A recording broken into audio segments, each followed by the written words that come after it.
Okay, morning class. Today's or this week's lecture. Gosh, I'm out on the fence on this one for a while, and it was supposed to be Brian Tracy and Bob Parsons.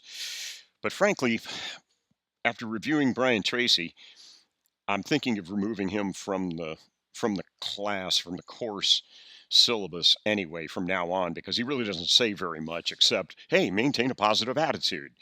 And the problem is he takes 200 plus pages in order to say that. So he's a man with very little to say, and he takes an awful long time to say it. So we're going to forego that, and let's just deal with Bob Parsons here and his 16 life rules. And we're just going to bounce through these, but I think that these will probably resonate with you, and I hope that you take something away from this.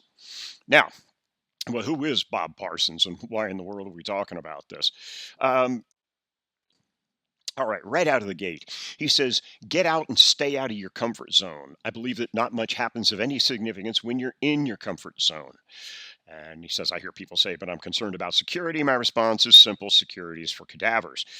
Kind of the hard edge that he's got. But this first one here, get out and stay out of your comfort zone. I believe that not much happens of any significance when you're in your comfort zone. This is going to have relevance here in two or three lectures when we have, I think it's probably going to be right after the midterm. We're going to deal with the hero's journey, and this is some Joseph Campbell. But he says exactly the same thing. This is part of the call to action and call to arms and getting out to leave the ordinary world. Anyway, this is difficult for most people because most people are in their comfort zone, and even though they're not happy or not satisfied, at least it's comfortable. So let's go on to number two. He says, never give up. Almost nothing works the first time it's attempted. Just because what you're doing does not seem to be working doesn't mean it won't work. It just means that it might not be working the way you're doing it.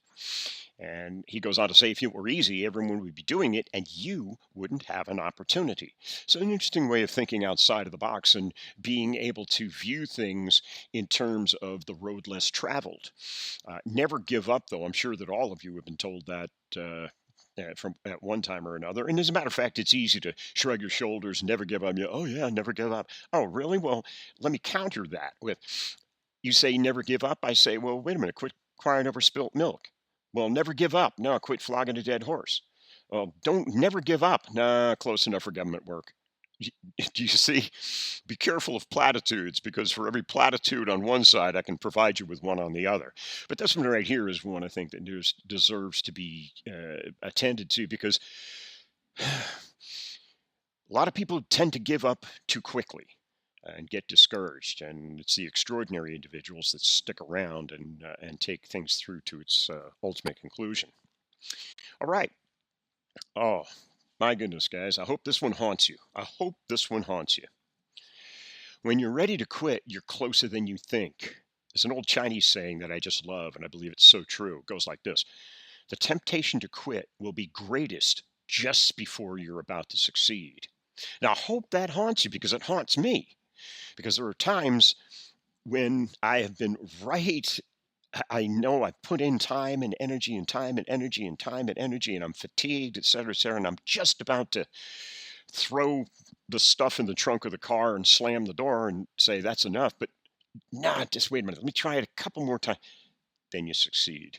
And you can smile quietly to yourself that you had sufficient patience and sufficient discipline to stick it out and to carry on. But when you're ready to quit, you're closer than you think. So this one's a little esoteric here. With regard to whatever worries you, not only accept the worst thing that could happen, but make it a point to quantify what the worst thing could be. Very seldom will the worst consequence be anywhere near as bad as a cloud of, quote, undefined consequences. And this is interesting because I see people in my practice from time to time who are afraid. The ones who come to mind readily are gymnasts, and I don't think their fear is necessarily unwarranted. And you see some of the things that they do on the uneven bars and on the vault, and especially on the beam. So one of the things here, this undefined consequence, one of the things when I hear people or I hear one of my patients say that they're afraid, The first thing we need to do is to clearly identify and define fearful of what? What are you afraid of? Because if we can specifically identify that, that'll head it off from being osmotic and bleeding out into other things. And that's typically what happens with fear. Fear starts at a certain point, and if left unchecked and unattended, and more than that, unexamined, it tends to bleed out. And then you become more and more and more afraid. And then you become fearful, full of fear. Everything frightens you. And then you begin to shut down, depression, you isolate, you begin to close in, your environment shuts down, your socialization shuts down, and it's a whole cascade that goes on. So, anyway, number five, focus on what you want to have happen. Remember the old saying says, "As you think, so shall you be." Reminds me of the pamphlet that was popular many years ago called "As a Man Thinketh," and basically this is the PMA, the positive mental attitude.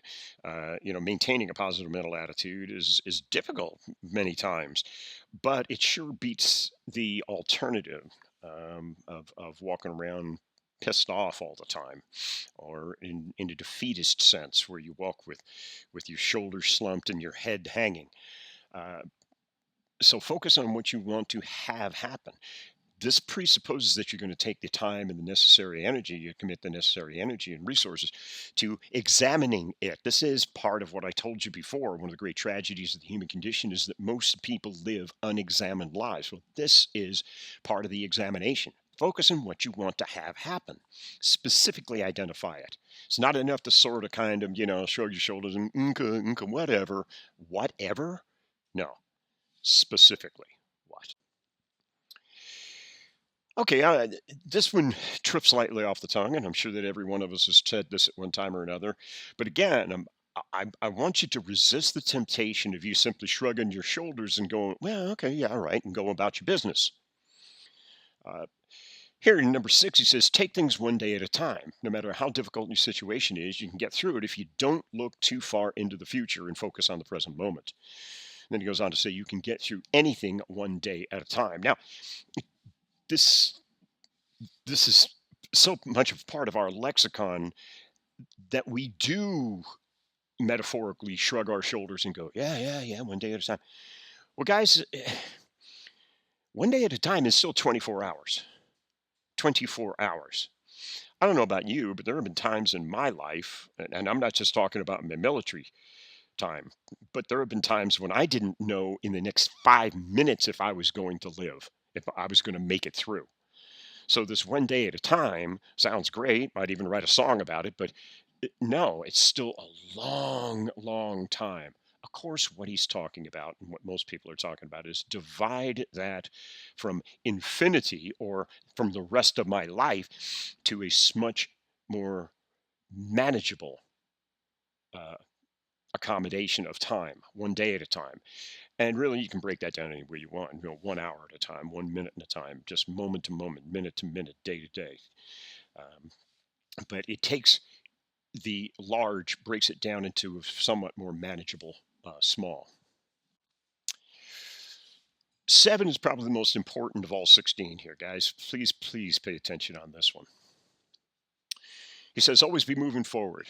Never stop investing, never stop improving, never stop doing something new. The moment you stop improving your organization or yourself, it starts to die, or you start to die. Make it your goal to be better each and every day in some small way. And here is the crux. Please listen to this and understand it. Remember the Japanese concept of Kaizen. Kaizen. Small daily improvements eventually result in huge advantages. Now, what are we talking about here? Kaizen. And if this resonates with you, go online, look up Kaizen. There are many wonderful texts on this. See, the way that we look at things here in the West and in America anyway, we want it all, we want it now. We go in there, and if we can't have it all and we can't have it now, then we say, forget it, it's just not worth my time. And you go about, shrug your shoulders again, you go on with other things. Here, it's little tiny changes have a cumulative and summative effect over time. What he's talking about here in the concept of Kaizen is that you do one small thing each week. Now, you hearing that, if you're an American, you're in a Western mindset, you go, 1 a week? What are you kidding? I do 10 a day. No, we're talking about 1 a week that you actually incorporate into your activities of daily living, as opposed to 10 a day that you forget and you blow off. So 1 a week. 1 a week, at the end of a year, you have 52 independently or individual little changes that are going to take you, and you will be a different person in a different place in 52 weeks. An example of that, I get asked about that all the time. Well, yeah. One example is, I don't know about you, but my car keys seem to have a life of their own. They seem to have a mind of their own. Uh, and as a matter of fact, in our house, the clarion cry, honey, for a while was, honey, have you seen my car keys? And my wife got so sick and tired of hearing it that one day she said, yeah, I have. Oh, great. Where are they? No, no. I mean, I saw them. I remember it was last August. Yes, it was a sultry day in August. I remember seeing them. I went, wait a minute, that's not helping. Well, boom, do something about it. So what I did was, and what she did was, we bought a little occasional table. And this is a place where she comes in and she puts her purse down when she comes through the door.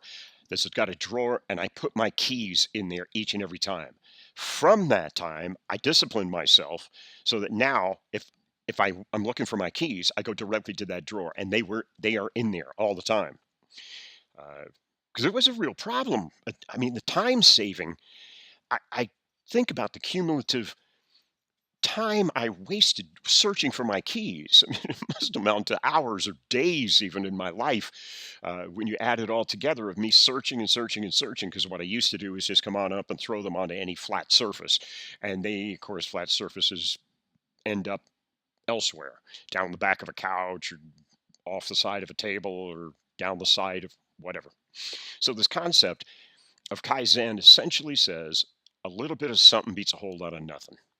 So little tiny changes, but you see, I'm hoping you coaches and trainers and physiologists here are reading between the lines here, because a lot of the resistance that you're going to get is from people who think that getting quote back into shape, or getting into a diet, or getting into an exercise program and whatnot, some some un- um, unbelievably cumbersome. No, no, no. It's small changes each and every day, and eventually it's going to have an effect. Number 8, I love it. One of my uh, idols, one of my heroes from World War II, General George S. Patton. But anyway, Bob Parsons says, "Be quick to decide." Remember what George S. Patton said? He said, "A good plan, violently executed today, is far and away better than a perfect plan tomorrow." Yeah, be deliberate. Now, this is going to be tough, because guys, that your generation has not been raised this way. Um, when we get into capstone, this being quick to decide is going to be one of the factors that we're going to talk about. We're not talking about just making an arbitrary decision just to make a decision. No, no, no, no, no. It needs to be thoughtful, but it needs to be acted upon. Be deliberate. Don't waffle. Well, I don't, where do you want to eat? I don't know. Where do you want to eat? I don't know. No. Be deliberate. Um, it's different than being a bully, so don't worry about that. But be quick to decide. A good plan, violently executed today, is far and away better than a perfect plan tomorrow, or never. 9 here, this should resonate with all of us, because we are all scientists. And if we're a scientist, especially in the kinesiological, physiological world, our everything that we do is based upon quantified data, quantifiable stuff, things that can be measured, weighed, timed, whatever. That is where you quantify things. Everything that we do, all of our opinions, professional or personal, and by the way, there should be no difference there, is based upon quantified data. Once you get things quantified, then you can qualify it. This is you bringing your feelings and your thoughts and trying to weigh and balance things out. But measure everything of significance. I swear this is true. Anything that is measured and watched, it improves. So this right here should absolutely resonate with you. And um, it's one of the reasons that I have you keep your journal. I'm hoping. By the way, how are your journals coming? Yeah, I can't hold your feet to the fire. I'm just putting you on the honor system here. I'm hoping that you're adult enough and that you can uh, see the value, because I'm hoping that you're going to take it away and find it valuable for yourself, so much so that you're going to be using it in your practice, and I can effectively pass on the torch that you can pass on to your peeps when they're looking for a little guidance and mentorship. Uh, Kind of related to that, number 10, anything that is not managed will deteriorate. If you want to uncover problems you don't know about, take a few moments and look closely at areas you haven't examined for a while. I guarantee you problems will be there. This applies to so very many things, especially the human body and especially your life. Once again, this gets back to that examined life. You don't examine your life for a while. John Lennon said it best. He said, life is what happens when you're busy doing other things. And there you are, you're busy doing other things, and then you raise your head up after 10, 15 years and you go, wait a minute, what the heck was that? Well, mate, that was your life. Well, wait a minute, I want to recount. Nope, sorry, next. So anything that is not managed will deteriorate, and I'm sure that you can vouch for. You see it all around you. The human body. That's that's our stock and trade, gang. That is what we deal with.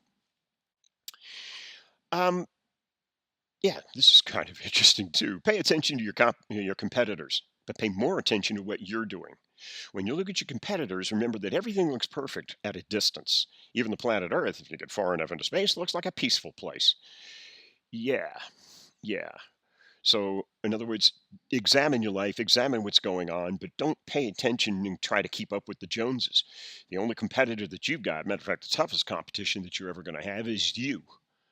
And who you're competing against is yester you. And we're not talking about tomorrow you, not yet. We're talking about today you. So pay attention to your competitors, but pay more attention to what you're doing. Number 12, yeah, okay. Never let anybody push you around. In our society, with our laws and even playing field, you have just as much right to do what you're doing as anyone else, well, provided that what you're doing is legal. So, yeah, okay, okay. Stand your ground, guys. Have an opinion. Remember, I told you this before. People are going to be coming to you and putting their lives in your hands.